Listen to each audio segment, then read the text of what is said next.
mwewale okubeera nga mutuwuliriza era nsanyuse nnyo okubeera nga mwenna muli ready tugabanira wamu. Era amannya gange ndi May Kawaala wano ndi musumba owa Healing Outreach Church era nga tukyaliko Zoom mu biseera bino era tujja kubeera nga tubategeeza ku ground we tuli naye nga twebaza Katonda kubanga atuwadde ekisa ekirungi. Era njagala okubeera nga njulira Mukama yeebazibwe nnyo. Omuntu yenna bw'abeera ne Yesu nga mu butuufu mujjuvu mu Yesu aba alaba ebigenda mu maaso. Kubanga laba Yesu yategeera atya nti abayigirizwa banyweze. Era n'abagamba munakuwaliza ki omukazi nga nkoze ekigambo ekirungi. Ekitegeeza Yesu yasiima. Munakuwaliza ki omukyalo ono ankoledde ekigambo ekirungi.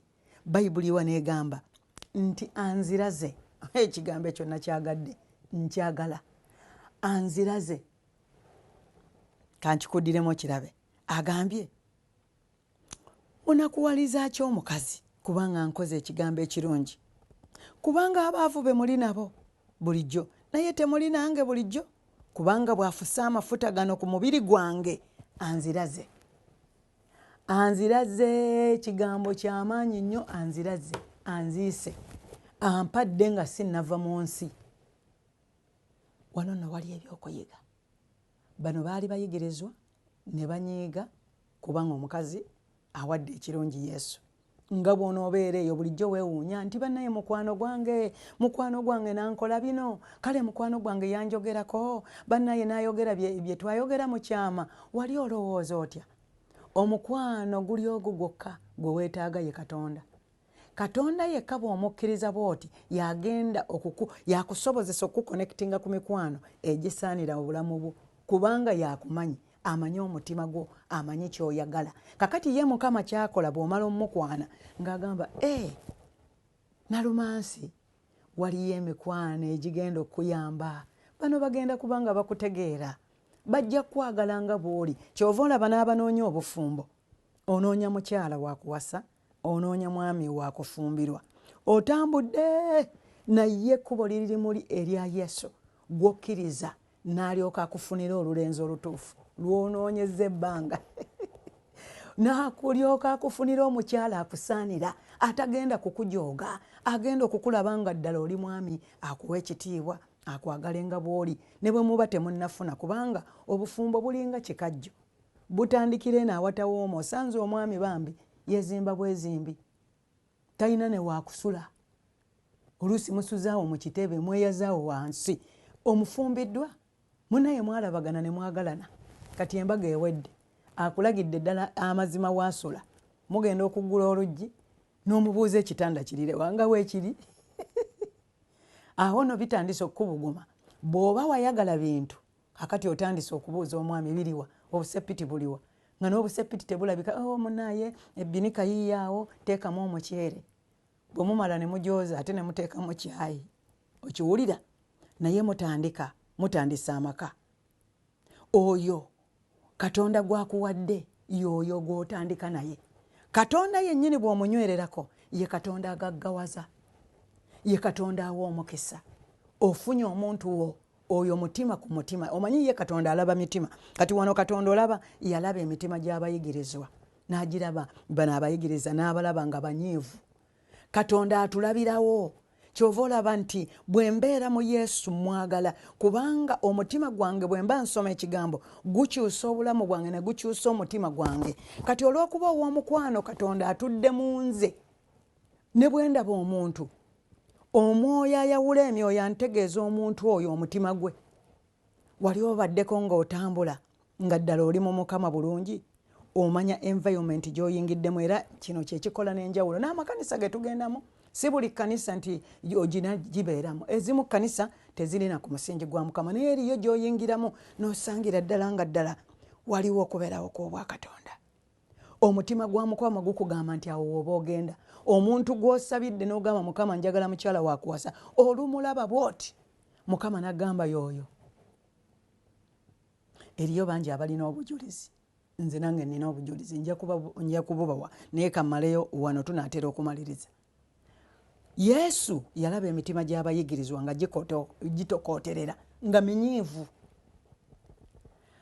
Njagala obeere n'amagezi Bayibuli getugamba mu ngero nti n'ekigambo kino eky'amagezi kinaaleetanga amagezi gasibe mu bulago nga eky'omu bulago. Gawandiike ku mutima gwo nga gawandiike ku tabuleti ey'omutima gwo amagezi.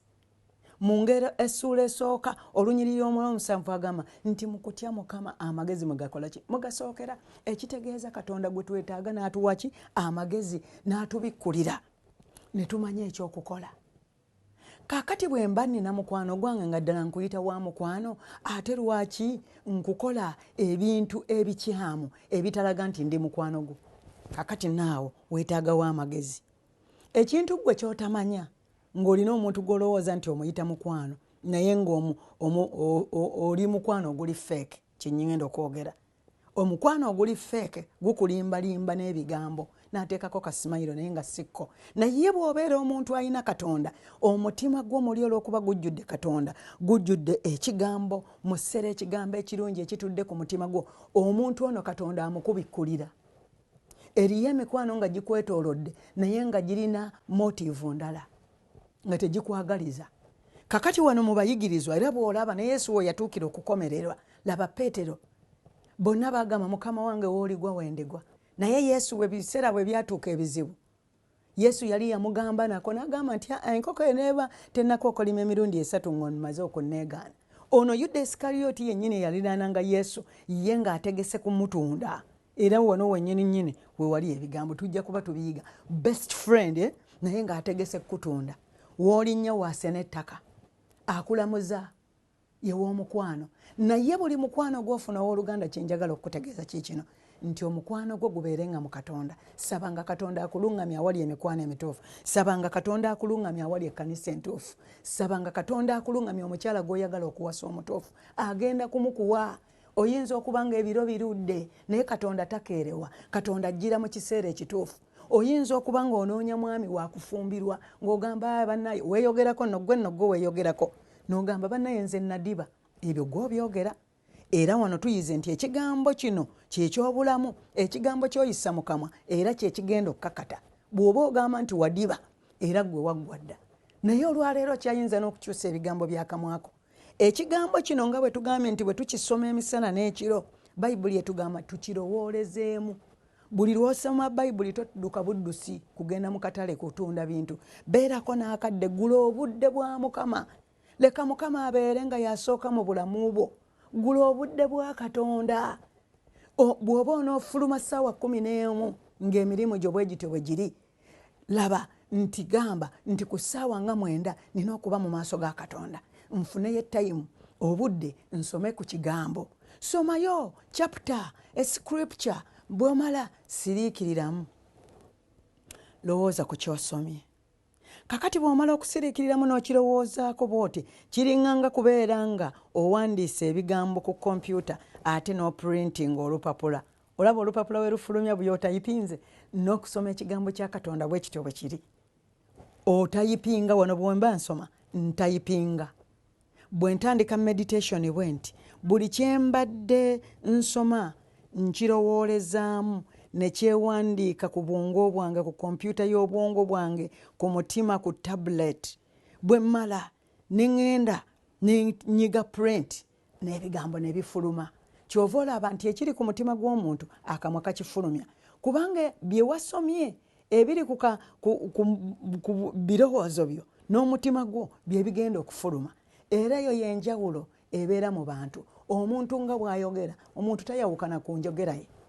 Era wo omutegeerera. Bannaye wano wali essomo eddene tunaatera okumaliriza naye nga binyuma. Kaakati nno bw'agamba nti mumunakuwaliza ki? Kubanga nkoze ekigambo ekirungi. Abooluganda tutambule nga tukola Yesu ebigambo ebirungi.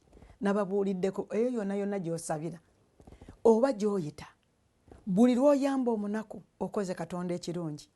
Bayibuli kyeva eraga ekyawandiikibwa ekigamba nti najja n'enkonkona naye mwanzigalira bweru. Yesu ayinza okujjira mu bintu eby'enjawulo, mu binyoomebwa Mukama mwayita. Kubanga manya nti Yesu bwe yali yazaalibwa na mu kiraalo. wandirowoozezza nti yesu yandizaaliddwa mu kiraalo? Yesu mu binyoome bw'omwo mwayita abantu boonyooma boolaba ng'abatasaanira weyo nno mulabe bwe yakula. Katonda ffenna yatutonda mu kifaananyi kye bw'ati bwe yatwagala okubeera. Asobola okuyita mu nze omukyala gw'olaba ng'omukyala, era n'ayita mu oyo omwami gw'olaba ng'omwami, oyinza n'omulaba ng'atalina. Naye Katonda bw'atyo. Kaana bwe yamala okuwangula ebigambo bya Pennina yagamba nti temwogera nno byamalala bireme okuyita mu kamwa kammwe, kubanga Katonda yagaggawaza abaavu, abajja mu nfuufu n'abatuuza n'abalangira. Katonda yazaaza abo abagumba nti labayo abadde omugumba azadde 7. Bannaye n'otalaba nti Katonda w'amaanyi? Kati olunaku olwaleero ebigambo by'amagezi bye twetaaga, Katonda atuwa omwoyo, atujjuza omwoyo mu kigambo kye ayawula emyoyo. Otegeera ekifo ky'olimu n'omanyira ddala mu mwoyo nti kino ekifo nno si kituufu. Obeera mu bantu b'oli nabo, baki b'otambula nabo, guruupu ki z'olimu. Weetaaga okubeera ne guruupu ezigenda okuyamba nga zikwongerako ne value. Oba bw'obeera nabo ng'obalaba abamu tebakkiriza Katonda, batwale gy'osabira, babuulire enjiri. Kyekyo eky'obugagga kyokka ekirungi ky'osobola okugabana n'omuntu oyo n'omununula. Kikujja mu kwemulugunya. Mukwano gwange mumulabira awo naye oyo ogwo omukwano nze simanyi nakumanya gye gugenda kuntuusa. Awo nno oli mu kwemulugunya. Ate ebyo bye bibala eby'omubiri, tebirina kye bitwongerako wabula bikusalako busazi. Naye buli lw'otekinga step ng'omukyalo ono n'omalirira n'ogamba nti ono mukwano gwange, engeri gye mulabyemu yeetaaga njiri, kammutwale nja muwa ne data tugende ku Zoom. Yeetaaga njiri, kamuteekemu transport, muyitire Uber oba ka boda agende ku church. Bw'anaawulira ekigambo kya Katonda, kubanga ssebo nnyabo si gwe olokola, Katonda yalokola. Oyinza okuba n'ebigambo by'omugambye ng'omubuulidde enjiri, tokitya, ajja kulokoka.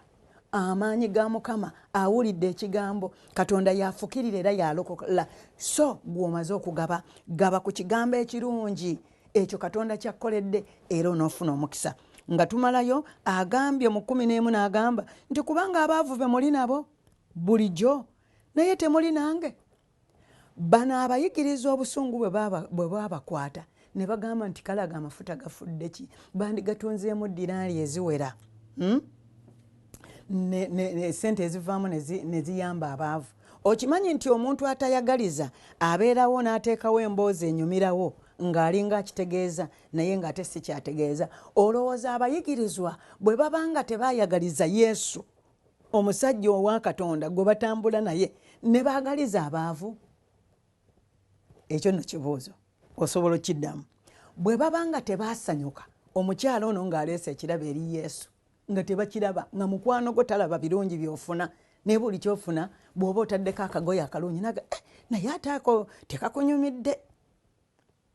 Oba oyambadde akagatto naga naye bannaaye ate akakagatto kakufaananya bulala. Oyo nno ye mukwano gwo, ye best friend wo. Bw'okola akaviiri ti bannaaye ng'ofuuse. Tewalibeera kirungi kya endoosinga ku ggwe. Oyo nno ye w'omukwano. Omwoyo wa Mukama akugamba ki? Oyo nno musabire. Wabeerawo ekimutuulidde, wabeerawo omwoyo omulala, wabeerawo omwoyo. Bwe tunaasoma ku bikolwa eby'omubiri nga bwe nkugambye, kati bano ebikolwa by'omubiri byali ku bayigirizwa, ebyo tebitwala muntu mu bwakabaka bwa Katonda.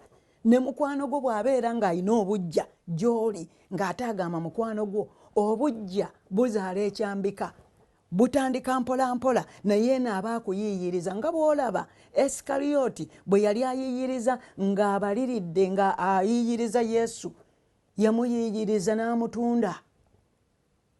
Naye ekirungi totya bw'oti. Ne bw'obeera n'abantu abazibu nga bakwetoolodde oba abalabe, oba ne bw'abeera mukwano gwo ddala n'afuukamu omulabe, Katonda abeera kumpi naawe kasita omwesigwa akulwanirira. Ekyo kye kirungi kye njagala Katonda. Olaba Yesu yadde Yuda Esikaliyoti yaliwo n'amulyamu olukwe n'amutunda. Okiraba Yesu yayingira n'asaba nga banaatera n'okujja okumunona, naye ne yeewaayo n'akomererwa n'afa n'aziikibwa. Ku lunaku olwokusatu n'azuukira emagombe. Ekyo kye kinunulo kyaffe ekitegeeza nti singa Yesu yawanika waliwo emitawaana gye tugenda ne tuyitamu, waliwo embeera gy'oyitamu ng'ogiwulire kutuulidde naye totya, koowoola erinnya lya Mukama. Kubanga mu Zabbuli 5 bw'atyo bw'agamba 15 nti nkowoolanga ku lunaku olw'okulaba ennaku nange naakuwonyanga naawe onoŋŋulumizanga. Kubanga nze kiddukiro ky'omubeezi atabula ddala mu kulaba ennaku ky'onoova olema okutya, ensi ne bw'eneekyukanga, ensozi ne bwe zineekulumulanga. Obadde olowooza nti emikwano gyo tegikyuka? Gikyuka. Era ky'ova olaba ffe tugenda ng'abantu ne tukijja nnyo ne tugenda buzibe, kitali kibi, naye buli mukwano gunyuma nnyo nga wakati waliwo Katonda. Wakati wano weetaagawo Katonda. Ye yekka atereeza n'amaintaininga omukwano gwo. Mu bufumbo bwo wakati wano maama soosa Katonda. Sabira mwami wo, omwami sabira mukyala wo. Eyo yokka y'engeri Katonda n'awonya omukyala wo. Yogera by'oyagala ku mukyala wo abeere, era by'oba omusabira Katonda ye ng'akikola, ogenda okulaba ng'obufumbo bwo buwangaala era nga bangi bakwegomba. Emikwano gy'oyina mirungi naye gyetaaga Katonda. Haleluya. Kaakati wano abasajja baayogera bwe batyo, naye tolowooza nti kye baaliko kwe kugamba nti essente zigenda eri abaavu, naye bakola sentensi enyumireyo. Yesu naye nga yali yamaze dda okulaba emitima gyabwe. Yesu alaba emitima gyaffe. Mukama ajja tulaga emitima. Wuliriza olwo 12. N'agamba nti bw'afuse kubanga afuse amafuta gano ku mubiri gwange anziraze okunziika. Abooluganda, olaba omukyala bwe yaziika Yesu ng'akyali mulamu. Waliwo wano ekyokuyiga ekinene kye tugenda okumala okuyiga. Abooluganda, tuyige okwagala abantu mu nsi nga bakyali balamu. Yesu yakozesa ekigambo kyebuziba nti anziraze nga sinnaba kuva mu nsi.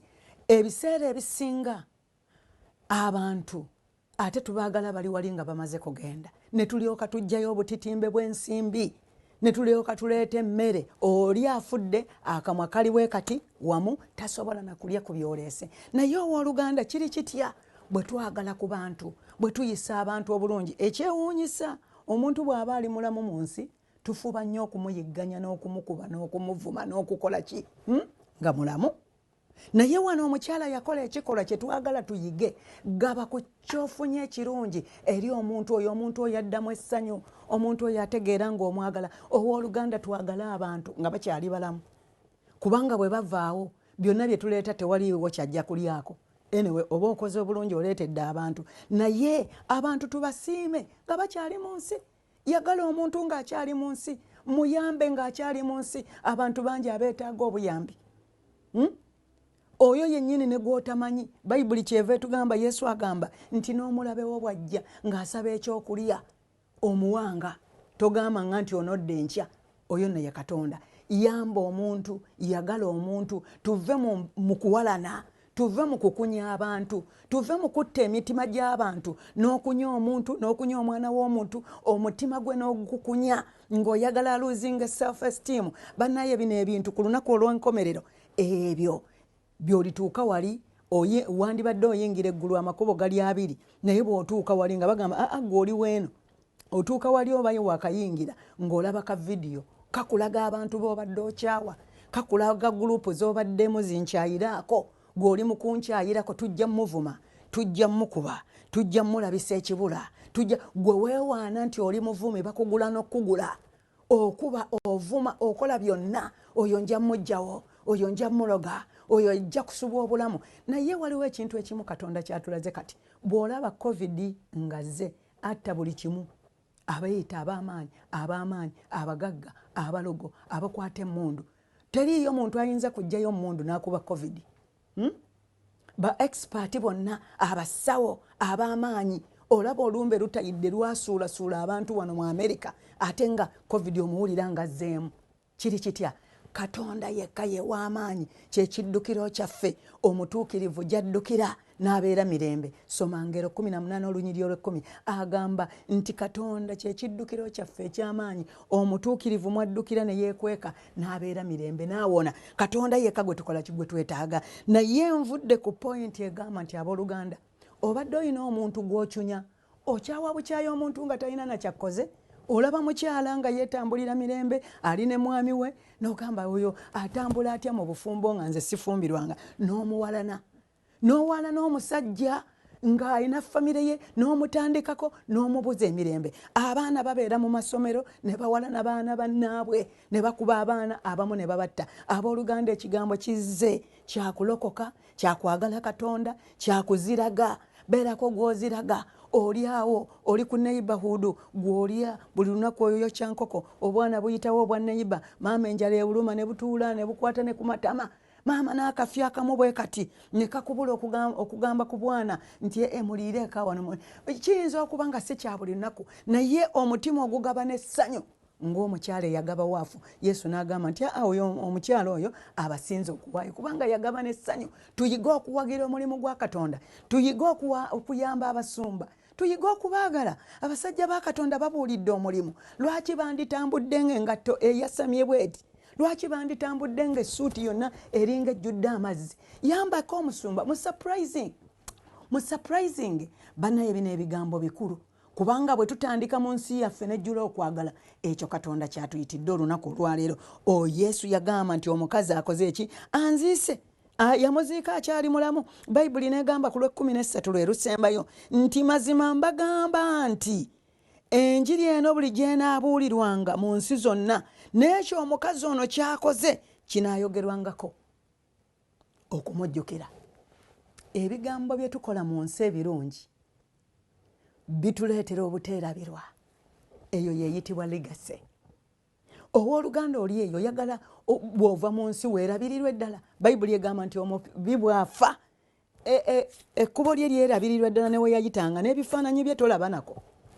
Naye omuntu abadde akola obulungi mu nsi, labayo Yesu agambye nti mazima mbagamba nti enjiri eno buli gy'eneebuulirwanga mu nsi zonna